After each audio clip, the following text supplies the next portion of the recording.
forma de gobernar técnicamente los territorios para los cuales se han desarrollado un conjunto de saberes y de técnicas que a lo largo del tiempo se han constituido en prácticas que de alguna manera se han articulado un conjunto de ideas en los organigramas de las oficinas públicas, en los organigramas del Estado, con la pretensión de orientar, regular el proceso de construcción de la ciudad y la armonización de los intereses que se despliegan sobre el suelo urbano, sobre el territorio de los distintos actores sociales. Para esto uno podría referir tres paradigmas, tres enfoques, tres formas de gobernanza de esas prácticas, para los cuales hay tres figuras que la podrían resumir, que es la planificación, la gobernanza y la excepción. Esto lógicamente es una interpretación que en los debates actuales sobre las ciudades y los territorios se están planteando, que incluso tiene una verificación histórica y que se remite a los inicios del siglo XX, cuando se empieza a constituir ese conjunto de saberes alrededor de lo que se reconoció como el urbanismo, que posteriormente, a partir de determinadas crisis sobre finales del siglo XX y críticas sobre esos primeros enfoques del urbanismo y el planeamiento que se construyen con mucha fuerza a mediados del siglo XX, a partir de las reformulaciones, de alguna manera se pasa a este otro enfoque, que es el de la gobernanza, el de la planificación estratégica, como se lo ha denominado. Pero actualmente estaríamos constituyéndose en torno a algunas prácticas que se van verificando a lo que se entiende como los regímenes de excepción. Vamos a tratar de hacer un condensado un poco de estos tres núcleos para entender los procesos a partir de los cuales se ejerce el gobierno del territorio a partir justamente de los saberes de estos campos de estudio.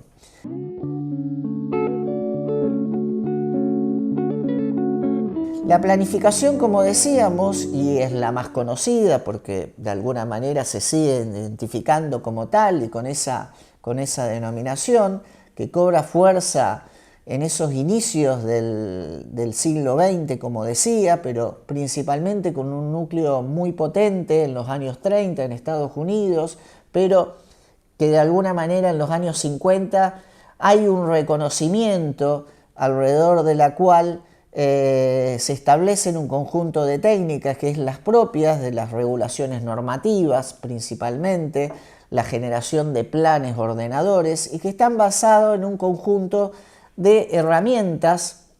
y de conocimientos en los cuales estaba muy claro que había que conocer el territorio para poder actuar sobre él. Es el momento de grandes organismos, de grandes planes de desarrollo, del desarrollo territorial incluso, ¿no? Como campo de saber, campo también de actuación, de orientación de las políticas públicas, principalmente en agencias importantes como fue el caso de la CEPAL para América Latina, y de un conjunto de organismos incluso internacionales que promovían estos enfoques y estas prácticas alrededor de los cuales se organizaban los gobiernos de los territorios. La crítica que ha aparecido alrededor de estos planes eran planes muy ideales que no alcanzaban a constituirse en la práctica, que quedaban como herramientas retóricas que no pasaban a la materialidad concreta de la construcción de la ciudad y del territorio.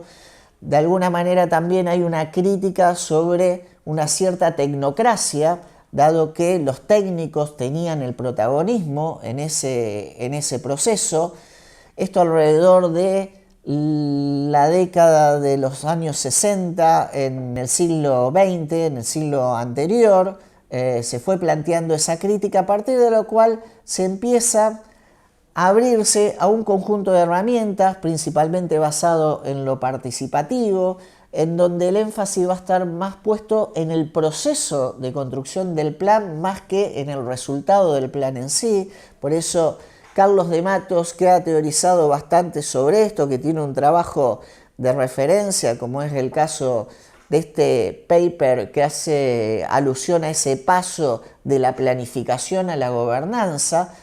de alguna manera pone el foco en esta cuestión de una racionalidad diferente, una racionalidad más procesual que una racionalidad sustantiva, ¿no? que gobierna la construcción de estos instrumentos de intervención y de orientación de políticas sobre las ciudades. Y esto tuvo, sí, un gran desarrollo, como decíamos, a finales del siglo XX, principios del siglo XXI, en ese cambio de siglo. En ese sentido, Barcelona fue un paradigma alrededor de esto, figuras como Jordi Borja, pero también Joan Subirats, con diferentes matices, no solo que reflexionaron sobre esto, sino que se constituyeron con prácticas en geografías diversas, en distintos lugares, no solo en la misma Barcelona, que es el origen. Fueron asesores de muchas ciudades en América Latina, planteando esta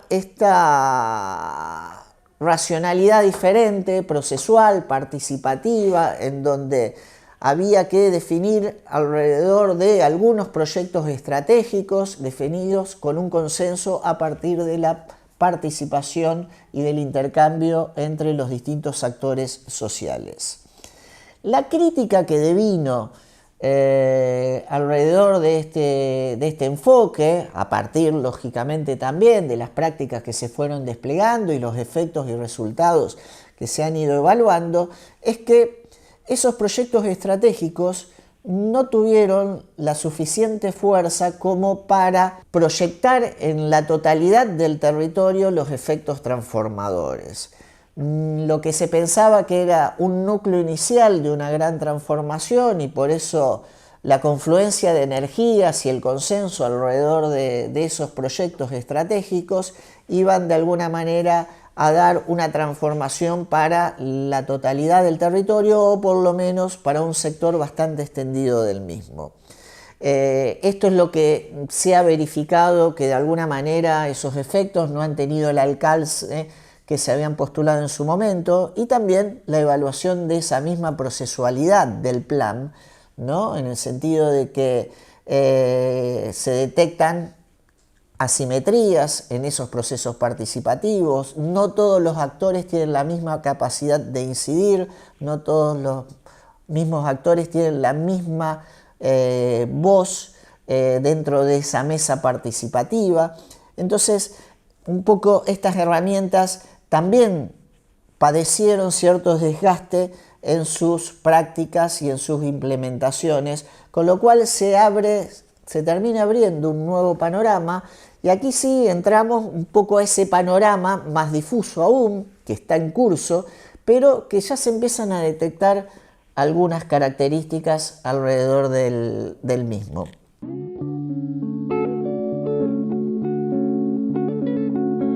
Esto no solo está teorizado desde el campo de estudio sobre los saberes alrededor de la gestión, de lo territorial, del entendimiento del funcionamiento de las ciudades, de la dinámica de las ciudades, sino también desde el punto de vista de las ciencias políticas, y que esta figura de la excepción, ¿no?, adquiere una nueva fuerza.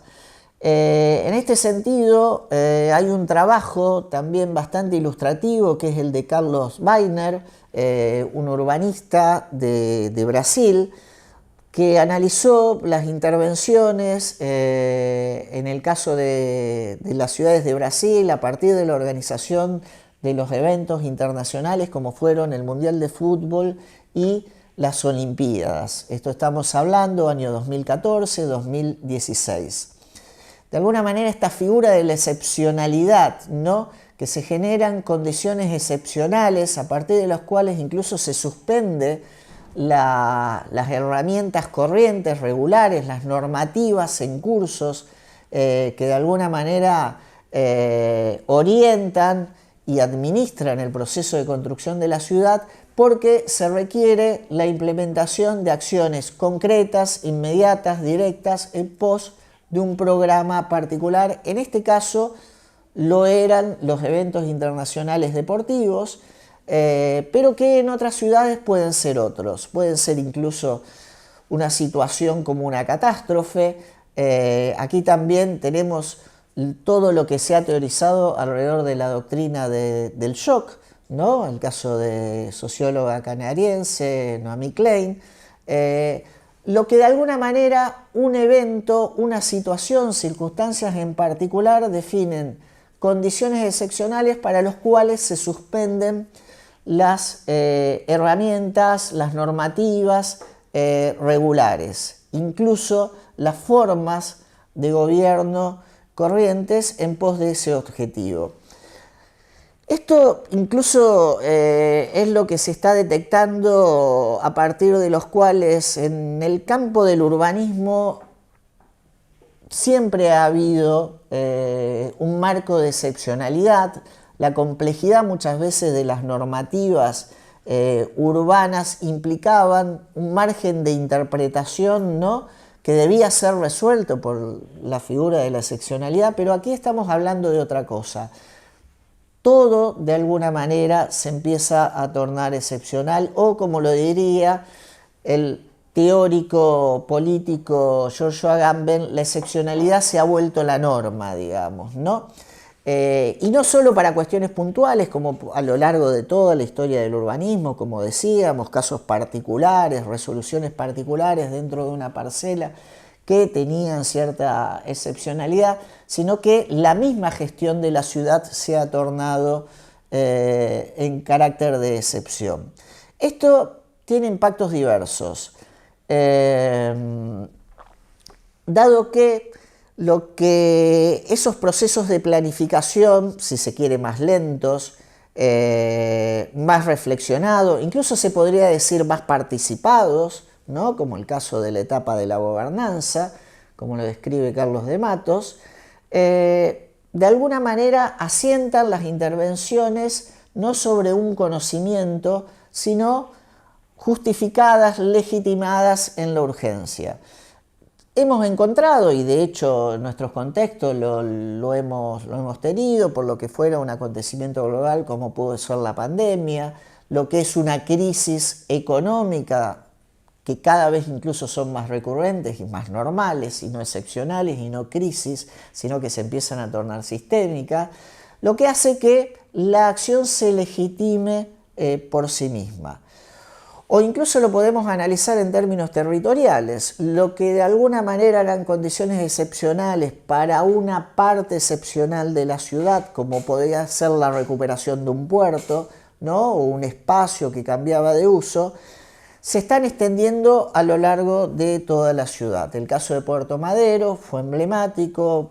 representativo del proceso de desregulación y de la apertura a estos instrumentos, pero aplicado sobre un espacio particular, Puerto Madero, ¿no?, que se transformaba, para los cuales se generaron mecanismos excepcionales. Tiene su propia normativa, su propia entidad de gobierno,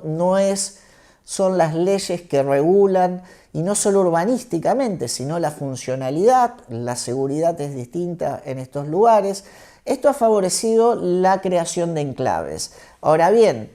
el tema es que se está viendo en muchos casos, ¿no?, que estas medidas particulares y para una parte particular del territorio se extienden para toda la ciudad. El reemplazo de las oficinas públicas de planificación, por ejemplo, por agencias particulares que ya no responden incluso a los mecanismos habituales para la toma de decisiones, por ejemplo, las tramitaciones en el órgano legislativo, el seguimiento de todos las instancias técnicas propias de las distintas direcciones de la administración, sino que son decisiones que se avalan para todo un conjunto de la ciudad, agencias con capacidades incluso para intervenir directamente en el mercado con la compra y venta de activos y de bienes. Esto ha tenido que ver con una mayor participación evidente de actores privados en la construcción de la ciudad, en la toma de decisiones sobre las intervenciones. Lógicamente, sobre esto hay mejores casos y peores casos, mejores prácticas y peores prácticas, ¿no? Y está claro que forma parte de un contexto, el propio, de condiciones incluso que exceden al campo del urbanismo y de las prácticas de planificación, sino tenían que ver con esquemas fiscales y propios de una dinámica de la economía, pero está claro que esto impacta directamente en la forma en que se construye la ciudad y que se gobierna la ciudad.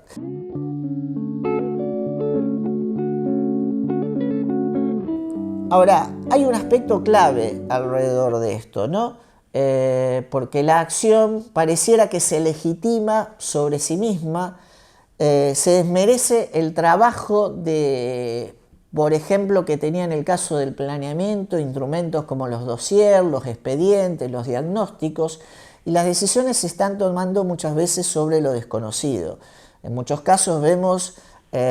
ciudades, oficinas públicas que en realidad gestionan lo desconocido, digamos, avalando las acciones y legitimándola por sí mismo y por la urgencia, ya fuera de una forma más reglada, una forma más autoritaria o una forma incluso por omisión al no contemplar instrumentos y herramientas como son los planes urbanos.